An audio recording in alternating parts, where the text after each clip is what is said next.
राधे राधे दोस्तों, स्वागत है आप सभी का एक बार फिर से। दोस्तों, अगर आप अपनी लाइफ में कुछ नया सीखना चाहते हैं तो चैनल को सब्सक्राइब कर बेल आइकन को जरूर दबाएं।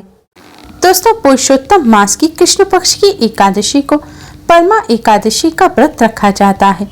धार्मिक मान्यताओं के अनुसार इस विशेष दिन पर पूजा पाठ और स्नान दान करने से साधकों को अक्षय पुण्य की प्राप्ति होती है और जीवन में आ रही कई प्रकार की समस्याएं दूर हो जाती हैं। यह दिन भगवान श्री हरि विष्णु को अत्यधिक प्रिय है। इस दिन भगवान विष्णु के साथ मां लक्ष्मी का पूजन करने से भगवान लक्ष्मी नारायण की कृपा से सुख समृद्धि का आशीर्वाद मिलता है। यह व्रत दुख दरिद्रता और गरीबी को दूर कर देता है। कुबेर जी ने भी इस व्रत को रखा था। इस व्रत के पुण्य प्रभाव से ही कुबेर जी देवताओं के धनाध्यक्ष बने। परमा एकादशी के दिन दान का विशेष महत्व होता है। इस दिन अन्न, धन, वस्त्र इत्यादि का दान करना चाहिए। इस दिन विद्या से जुड़ी चीजें जैसे कि किताब, कॉपी, पेंसिल आदि का दान करना भी बहुत शुभ माना जाता है। इस दिन अन्न में चावल का दान नहीं किया जाता। जिन लोगों के विवाह में समस्या आ रही है उन्हें इस दिन पीले रंग की चीजें जैसे कि हल्दी, केले, चने की दाल आदि चीजों का दान करना चाहिए। इस बार परमा एकादशी का व्रत 12 अगस्त शनिवार को रखा जाएगा। दोस्तों, आज की इस वीडियो में हम आपको एकादशी के इस शुभ संयोग पर करने वाला एक बहुत ही आसान और असरकारक उपाय बताने जा रहे हैं। इस उपाय को करने से भगवान लक्ष्मी नारायण की कृपा से धन संबंधी समस्याएं दूर हो जाती हैं। मां लक्ष्मी की असीम कृपा प्राप्त होती है, जिससे घर में धन की कोई कमी नहीं रहती। घर में सुख समृद्धि बनी रहती है। भगवान लक्ष्मी नारायण की कृपा से जीवन में चली आ रही परेशानियां खत्म होती हैं और कष्टों से छुटकारा मिलता है। दोस्तों, यह उपाय आपको एकादशी की रात्रि को करना है, क्योंकि शास्त्रों में बताया गया है दिन की अपेक्षा एकादशी की रात्रि में की गई पूजा कई गुना अधिक पुण्य फलदायी होती है। इसलिए यह उपाय आप एकादशी पर संध्या काल के समय से रात में किसी भी समय अपनी श्रद्धानुसार कर सकते हैं। उपाय करने के लिए सबसे पहले स्नान का स्वच्छ वस्त्र धारण करें। अगर आपने दिन में स्नान किया है तो उपाय करने से पहले आप अच्छी तरह से मुंह हाथ पैर धो लें और स्वच्छ वस्त्र पहनें। हो सके तो लाल या पीले रंग के वस्त्र पहनकर आप इस उपाय को करें। ध्यान रखें, काले या नीले रंग के कपड़े ना पहनें। अब दोस्तों, आप एक साबुत फूल वाली लौंग लें। जी हाँ दोस्तों, आपको इस बात का ध्यान रखना है कि लौंग साबुत होनी चाहिए, जिसमें फूल हो। टूटी हुई लौंग ना लें। और इस लौंग के साथ ही आप एक छोटी साबुत हरे रंग की इलायची ले लें। इलायची में भी आपको इस बात का ध्यान रखना है कि इलायची फटी हुई नहीं होनी चाहिए। आपको साबुत लौंग और इलायची लेनी है। अब आप इन्हें एक कटोरी में रख लें। अब अपने मंदिर के सामने आसन बिछाकर बैठ जाएं। अब आप भगवान श्री गणेश को प्रणाम करें। भगवान लक्ष्मी नारायण को प्रणाम करें। आप भगवान जी के सामने एक घी का दिया जलाएं और एक सुगंधित धूपबत्ती जलाएं। अगर आप संध्या काल पूजन के समय इस उपाय को कर रहे हैं तो पूजन के लिए जो आपने दिया जलाया है उसी दिए को जला रहने दें। उपाय करने के लिए आपको अलग से दिया जलाने की जरूरत नहीं है। दोस्तों, अब आप भगवान श्री हरि विष्णु माँ लक्ष्मी जी को हल्दी और कुमकुम से तिलक करें और भगवान जी को किसी फल मिष्ठान का भोग लगाएं। फल मिष्ठान ना हो तो शक्कर, मिश्री, बताशा आप किसी भी चीज़ का भोग लगा सकते हैं। भोग लगाने के पश्चात दोस्तों, ये जो लौंग और इलायची हैं इन पर भी आप हल्दी और कुमकुम से तिलक करें। अब आप यह लौंग और इलायची दोनों उठाएं और भगवान जी के चरणों से लगाएं। इसके पश्चात इन्हें आप अपने दाहिने यानी कि राइट हैंड में रखकर मुट्ठी में दबा लें और फिर भगवान विष्णु जी के 12 मंत्र ओम नमो भगवते वासुदेवाय का 11 बार जाप करें। मंत्र है ओम नमो भगवते वासुदेवाय। मंत्र का जाप करने के पश्चात दोस्तों, अब आप माँ लक्ष्मी के इस मंत्र का जाप करें। मंत्र है ओम महालक्ष्मी नमः। मंत्र है ओम महालक्ष्मी नमः। दोस्तों, आप चाहें तो उंगली पर गिरकर भी जाप कर सकते हैं, लेकिन अगर आपके घर कमल गट्टे की माला हो तो आप इस मंत्र का जाप कमल गट्टे की माला पर करें।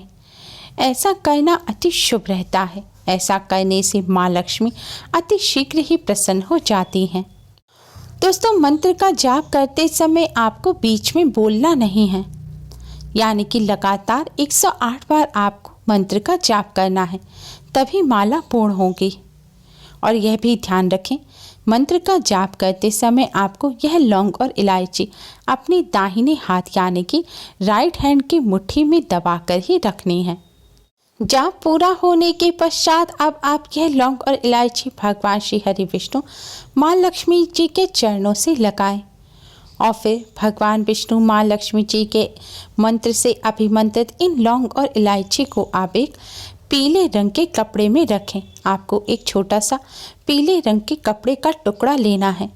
उसमें आपको यह लौंग और इलायची रखकर इसे सुई धागे की मदद से कपड़े को सिल देना है।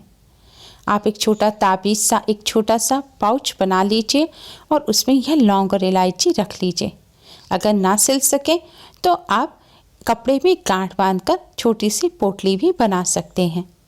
लौंग और इलायची सिलते समय भी आप पीले रंग के धागे का ही इस्तेमाल करें। दोस्तों, इस तरह भगवान विष्णु और माँ लक्ष्मी जी के मंत्र से अभिमंत्रित इस लौंग और इलायची को आप भगवान लक्ष्मी नारायण के प्रसाद स्वरूप अपने धन रखने के स्थान पर रखें। धन रखने के स्थान पर आप अपने घर में किसी बॉक्स में रुपए रखते हैं, उसमें या अपनी तिजोरी में या अपने गहनों के साथ इसे रख सकते हैं। आप चाहें तो इसे अपने वॉलेट में, अपने पर्स में भी रख सकते हैं। आपको बस इतना ध्यान रखना है कि आपका वॉलेट चमड़े का नहीं होना चाहिए। रेक्सीन आर्टिफिशियल जो लेदर होता है उसका वॉलेट है तो उसमें आप रख लीजिए, लेकिन चमड़े के पर्स में आप लौंग इलायची ना रखें। दोस्तों, लौंग और इलायची का हमारे धर्मशास्त्रों में विशेष महत्व बताया गया है। लौंग को बहुत ही पवित्र माना जाता है। साथ ही इलायची माँ लक्ष्मी और भगवान श्री गणेश को अत्यधिक प्रिय है। इस तरह लौंग और इलायची को अभिमंत्रित कर धन रखने के स्थान पर रखने से भगवान लक्ष्मी नारायण की कृपा से धन संबंधी समस्याएं जल्द ही दूर हो जाती हैं। घर में फिजूल खर्ची होना बंद हो जाती है, जिससे घर में पैसा टिकने लगता है और धन की समस्या नहीं होती। धन आवक के नए मार्ग भी खुलते हैं, धन में बढ़ोतरी होती है। साथ ही घर में चली आ रही परेशानियां भी दूर होती हैं, कष्टों से छुटकारा मिलता है और घर में भगवान लक्ष्मी नारायण की कृपा से सुख समृद्धि बनी रहती है। दोस्तों, इस लौंग इलायची की पोटली को आपको अपने धन रखने के स्थान पे ही रखा रहने देना है और अब जब एकादशी आए तब उस दिन आप इसे निकालें और फिर से पूजन में रख इसे अभिमंत्रित करें और फिर से अपने धन रखने के स्थान पर रख लें। दोस्तों, हर माह भी 2 एकादशी आती हैं। आपको हर एकादशी पर अभिमंत्रित करने की ज़रूरत नहीं है। आप एक माह में किसी भी एक एकादशी पर इसे अभिमंत्रित कर सकते हैं। दोस्तों, इस उपाय को करने के साथ ही कुछ बातों का विशेष ध्यान रखें। एकादशी के दिन आपने व्रत रखा है या नहीं भी रखा, तभी आज के दिन आपको जौ और चावल का सेवन नहीं करना चाहिए। सेवन के साथ ही किसी भी रूप में जौ और चावल का इस्तेमाल भी नहीं करना चाहिए। पूजन में भी चावल का इस्तेमाल ना करें, क्योंकि आज के दिन चावल को मांसाहार की श्रेणी में रखा जाता है और चावल का इस्तेमाल करना वर्जित होता है। एकादशी के दिन भगवान विष्णु को भोग लगाते समय भोग में तुलसी का पत्ता अवश्य ही रखें, क्योंकि तुलसी के पत्ते के बिना भगवान विष्णु भोग को स्वीकार नहीं करते। लेकिन इस बात का ध्यान रखें कि एकादशी के दिन तुलसी के पत्ते नहीं तोड़ने चाहिए। तुलसी या किसी भी पेड़ पौधे के पत्ते या फूल नहीं तोड़ने चाहिए। तो आप पूजन के लिए एक दिन पहले ही तुलसी का पत्ता तोड़कर रख लें। अगर ऐसा नहीं कर पाए हैं तो अपने आप से टूटा हुआ जो तुलसी का पत्ता पड़ा हो, आप उसको भी लेकर धोकर भगवान विष्णु जी को अर्पित कर सकते हैं, या फिर पहले भोग में जो आपने भगवान विष्णु जी को पत्ता चढ़ाया हो आप उसे वापस भोग में रख सकते हैं, क्योंकि तुलसी का पत्ता कभी भी बासी नहीं माना जाता। एकादशी के दिन इन बातों का विशेष ध्यान रखें। उम्मीद है आपको हमारी ये वीडियो पसंद आई होगी। प्लीज़ लाइक करें। हमारी इस वीडियो को अपने फ्रेंड्स और रिश्तेदारों में ज़्यादा से ज़्यादा शेयर करें, जिससे वह भी इसका लाभ उठा सकें। हमारी और भी वीडियोस के लिए हमारे चैनल को सब्सक्राइब करना ना भूलें। Thanks for watching. Radhe Radhe.